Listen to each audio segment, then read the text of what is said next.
Aaron, cut. Ready?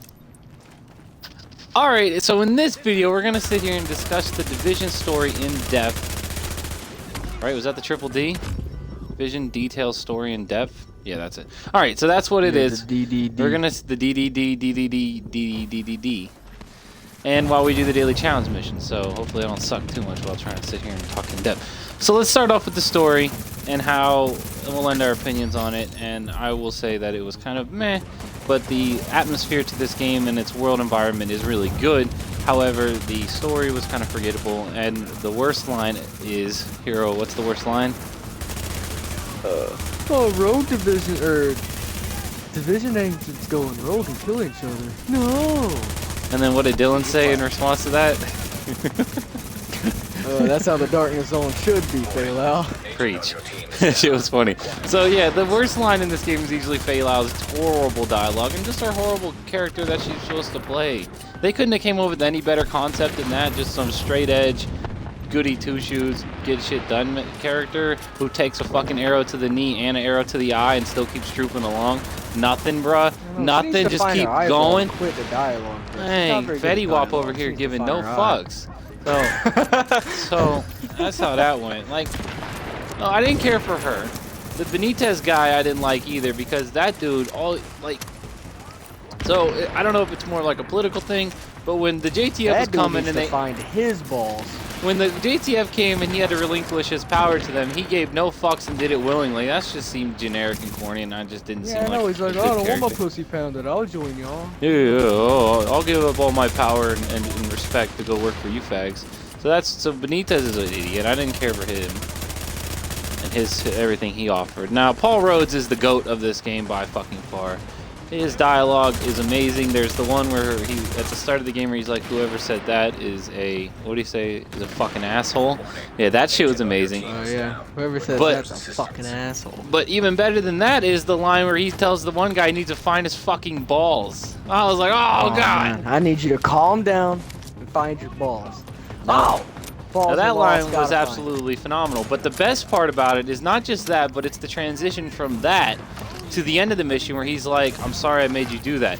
He went from going from, this needs to get done, we gotta do it, ruthless asshole, fuck your, like literally, like the way it was written, it implies that, yo, this is a real person saying something real to another person.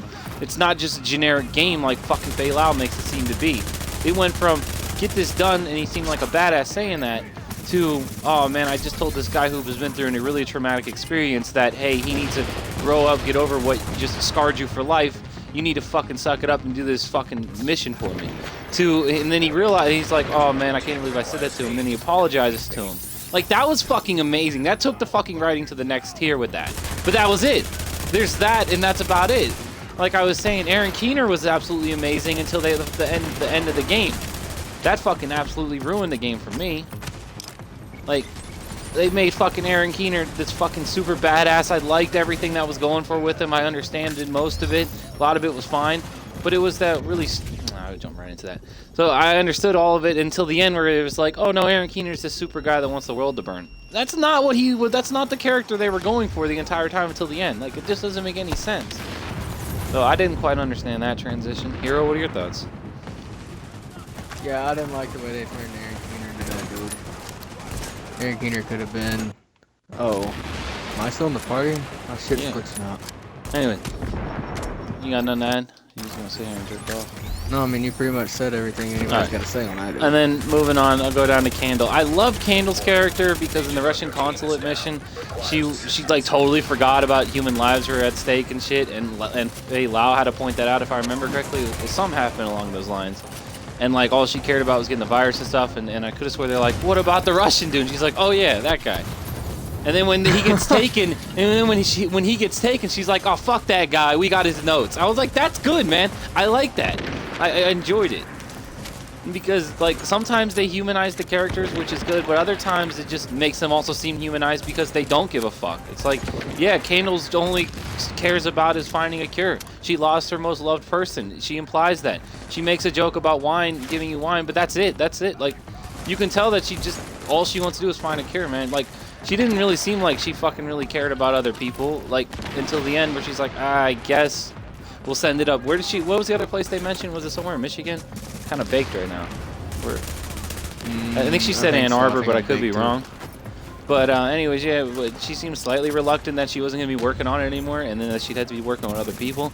But either way, man, which actually could be true, once again, more failed writing, if I'm remembering it correctly, how she went from really only caring about the cure and stuff to giving that up and going to work with other people. So once again, the ending could have been botched. The ending just don't seem right. I mean, hey, we could be experiencing Destiny 2.0 and a cut content controversy that the story had a different ending. Or they could have just fucking, the writing team could have had a stroke and they forgot what they were doing. It could be either one. And then we'll go on. Do you have any final points on the main characters? I mean, you can talk about Bliss, but there's really nothing to say about Bliss.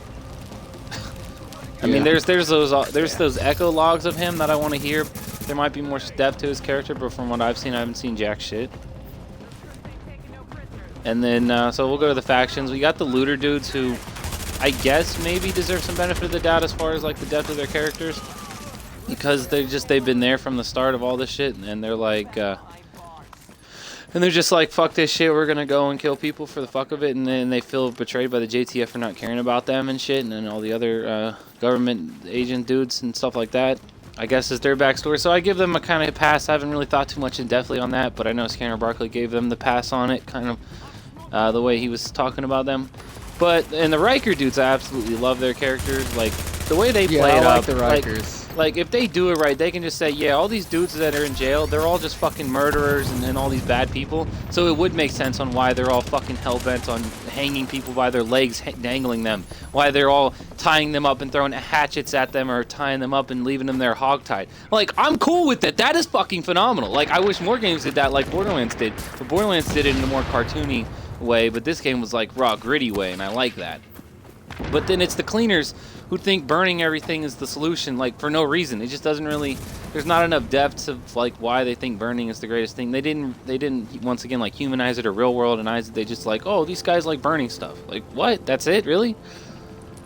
So I didn't care for that. They like burning stuff with very overpowered flamethrowers too. Yeah, like I don't quite get them. And the Last Man Battalion, I really don't get them either. I either need to think about it more and find more backstory, or there's just nothing there. So that's my thoughts on the factions. What are yours, Hero? You have any comments? I like the Riker dudes. Like if there was one faction I wish I knew more about, it would probably be the cleaner dudes. Because I want to like them, but I just don't. And then, is there anything else in the story that's worth mentioning? We did the characters and the factions. Is there anything like in-game, like stuff like that to talk about from the main story part? Stories, characters. Oh yeah, we could talk about what are they gonna do with Aaron Keener? Is he gonna be a DLC or a Division 2? I wonder what they're gonna do with him. Well, with a year-long like plan, fighting him. They gotta do a fucking. It'll probably be DLC. It's the only thing I can think of. Like, why else do it the way they did it? They won't wait for a Division 2. I mean, at the end of the day, we are playing a fucking game with a year. Would it surprise you if it went to Destiny 2 or Division 2? Yeah, because once, like I said, this isn't like just a story game. This is a game built around other shit. So, for them to play the Division 2 game plan instead of the end game support, sell more DLC game plan would be weird. So I expect them to try to milk out DLC sales and shit like that, valued over Division 2 sales. Like I know, like it feels like a real story game, and like the first time you played a real story game in a while, and that's what real story games do. But I don't expect them to do that. I'll go this way. But he went up there, told him not to go that way. Oh shit. But all right, so there's that. Then there's the atmosphere story that they give away. So Scanner pointed out all those phones, and this is more for Hero because Hero hasn't heard it. All those phones in the area, he was saying they're all dead. That's how we find their phones, because they're dead. So it's even more morbid to think about that the only reason why you're hearing this dialogue is because the people who called and did all this stuff are dead now. Or they left the phone behind, but it's probably dead. And that is like another level to it. So every time you listen to an audio log or now anything, you got to think to yourself, this probably died. Like those fags that got that coffee, dead. Drank that coffee and died. Drink that coffee and croak, bro. No. But yeah, so that's another way to look at it. Some other shit is the amount of details they spent for it, like how the poorer side of the area is destroyed of the city, and the more the richer side has like more like it's just looted mainly. How there's news teams and vans and stuff over there, supplies and stuff like that on that side of town, and there's the other side's just kind of destruction. I'm gonna have to like go and look around to like not just like to double to confirm and also see it for myself, but I'm looking forward to seeing that. One more thing. Call me a fag if we're talking about dialogue here, but I think this is kind of cool. Remember how in Destiny, the Cryptarch dude, when he went up to him, he was like, oh, hi, and then he left and he was like, oh, see you next time. I like the vendors, like, quit wasting my fucking time. Like, they snap at you. I just think it's cool, honestly. I'm not gonna lie. I mean, it's different. Like, if you don't want to buy anything, get out of here. Like, at least they're saying something different than, oh, come back next time. I just think it's cool. I think you're a fag. I think you were right at the start. Than most vendors talk. The fag part of that conversation. Like I said, it's not bland like the Cryptarch dude, like, oh, come back next time. Like, shut the fuck up, flamer fag. Tell me to get the fuck out if I didn't buy anything. I appreciate that. I'm wasting your time, apparently. Those guys in the division tell me I'm wasting their time. I think you're into some BDSM type shit, bro, and you like to be talked dirty too. This is not true. I think that's really what it is. I think we're having a revelation on Hero's character development live. That's how that goes. I need you to get it together and find me with it. Like, I plan on doing another playthrough. Another thing is we were playing with this asshole named Dylan. That's my dude, but this dude talks every fucking time dialogue came up. Oh my so I God, probably man, missed a good chunk of the fucking story because of this dude. This dude would go take a piss, come back right when dialogue started, man. It's like he knew. Like, so I'll definitely look forward to this for a second playthrough where I probably play by myself just to make sure I soak everything in as far as dialogue. I'll probably play that on normal just so I can only pay attention for dialogue instead of playing on hard or focusing during the challenge missions, because when we play challenge missions, all you do is run through them. Even the other guys you're playing with, they just run through. So there's no point in taking it slow. So, but I definitely plan on doing a second playthrough to double check all of this shit I'm saying. As always, I don't want to sound like a fucking idiot and like, oh, blah, blah, blah. And then they're like, some guy in the comment section, you're an idiot. You didn't even pay attention. I'm like, yeah, I don't want to be an idiot. So I got to pay attention a second time to double check. So I will double confirm this. You are baked out of your mind. Yeah, I just lie and say I'm baked out of my fucking mind. And then they're like, oh, yeah, this guy's baked. That makes sense. It's not a lie. That's the thing. It's not a lie. He's baked out of his fucking mind, always. Oh. Yeah, that's how that goes. But yeah, as far as that, and then there's, like we said, the atmosphere, the lore, and shit. Like, I prefer finding echoes. Let me just say that, by the way. The way they tell stories with the echoes, like the Noble Team guy, fucking phenomenal, man. That shit was amazing. Like, I loved it. I loved the end of it, because I commented this. He walked up in that apartment room bopping kids, bro. He was not playing around. Like, and it's like, what it is because it's not live action cutscene or live game or whatever you want to call it. Because they have to, because you have to sit there and think about it, you're gonna, oh fuck, he's gonna mock me. Help, shoot these guys, help. No, okay, I got res. Because you have to sit there and think about it and visualize it in your head and all that other shit, not imagine it, but you have to process it and shit like that. Instead of a cutscene where you just watch a cutscene, with this you have to interact and think and pay attention to it and everything. So what it'll do is it'll stick on your mind more because you put more thought power into it, and it'll leave more of an imprint on you. Like, it's definitely a real thing, and I really love that. That's why I like finding echoes and shit, is because it feels like, oh man, I discovered this thing that I know majority of the community hasn't discovered yet. You know, at least, you know, when I say majority, I mean maybe 51%, but it could be something like 80%. Yeah, no one's really going around finding echoes like that. I mean, that is true. And the biggest thing is I might sound like one of those dudes from like Destiny where like they pay attention to the lore and shit. Like, I barely cared about this game's story when in the beta. Like, I didn't care at all. And the fact that I'm sitting here breaking this shit down means that clearly something stuck with me, and I think it's actually some of this shit is just that good. It is worth paying attention to. And then there's all the reviewers that just act like this game has no story because they just, and then like Sanders said in his video, I'm stealing this from him, but the reviewers just played this game real quick, start to finish, and then reconfirm their fucking, I'm gonna die.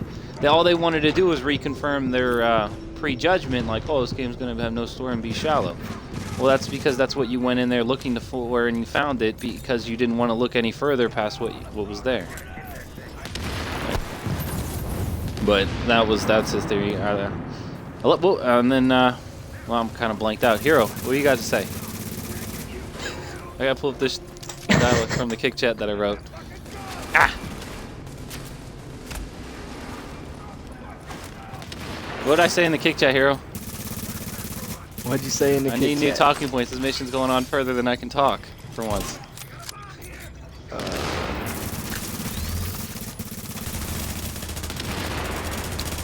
Don't read it out loud. Just don't read it out loud.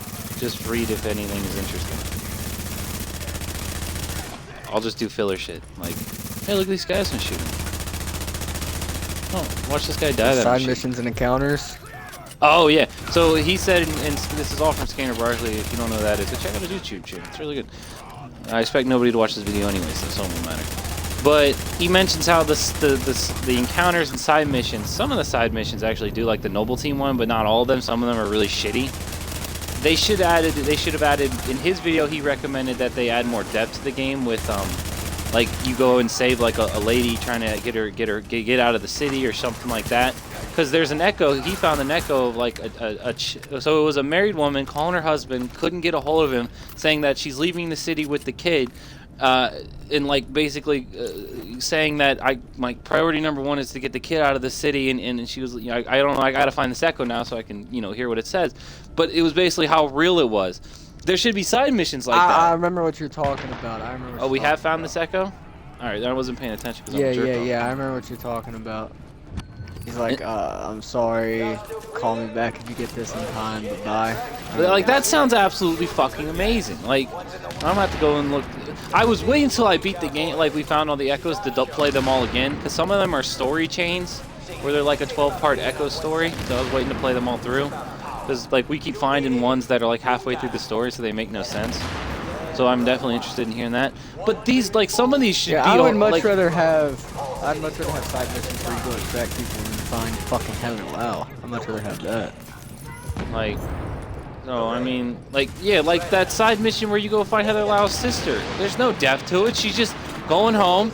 Echo. People are outside her home. Echo.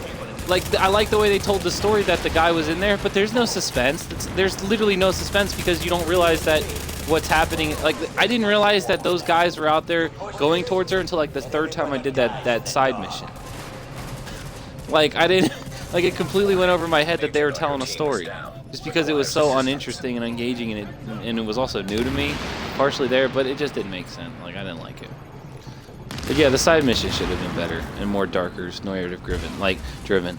Like, I don't know, maybe a side mission where you find a JTF guy, you go into a building, something blows up, you get this group with the JTF guy, you later find him dead or something, then you have to avenge them, or you go and rescue, like, see, the problem they did with the JTF is they should have made the fucking JTF not just disposable fucking assholes, but they should have made them, like, they shouldn't have made them as like a 5-man squad. It should have been like one JTF guy with like a special name, so you get some type of connection with him every time you see him because he pops up regularly. Something like that. Give him a backstory, have him talk to you while you're playing, instead of just you're playing the game, you shoot people, you reload, you shoot more people, then dialogue comes. Like, they should have went more in depth. Yeah. Like, wouldn't that have been cooler if you're playing with like some NPC? They should have done something different, was... because the JTF soldiers are just bland as fuck. I mean, they're just, there's like nothing to them. And it's not like, oh, you guys are just one. Like, JTF are fucking everywhere, man. Like, they're just wasted potential. They're constantly taking small arms fire, bro. It's insane. They put up a meme on the Reddit. It was a dinosaur. It was a T-Rex with his arms on fire. So, but yeah. So I just. So I mean, I don't like I said, there's a lot of suggestions people have said to how to make this, how they could have made the story better or shit like that, and so it didn't miss the mark. But like we said, there are some things that are just absolutely amazing that are in the game. It's just it's inconsistent, and that's the issue. Like, it's very inconsistent. This chick, man, glitched out in front of me. You guys, oh, there's shotgun rushers. Fuck.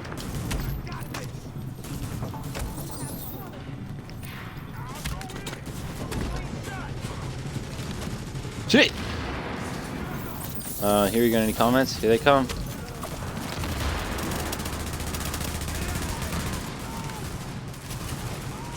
Sorry, it's really hard to focus on a I know, conversation and dang focus it. on this game at the same But time. people are like, oh, the PvE in this game suck, aka Philly. Like, bro, it's intense as shit. Like, when you read a shotgun, like, when you notice, and when I say read, I mean when you can tell by the symbol or by what the character model is or whatever. When you see it's a shotgun guy rushing you, you have to plan your like, my fallback you just witnessed. Like, everything's there, man. It's more in depth than just, oh, go kill some PvE guys. Nah, bro, shotgun guy rushes, you have to fall back. Tank guy comes, you have to coordinate a assault on them or to wait for them to use their bit. Like, it's so detailed, man, the PvE in this fucking game, and I enjoy it at least.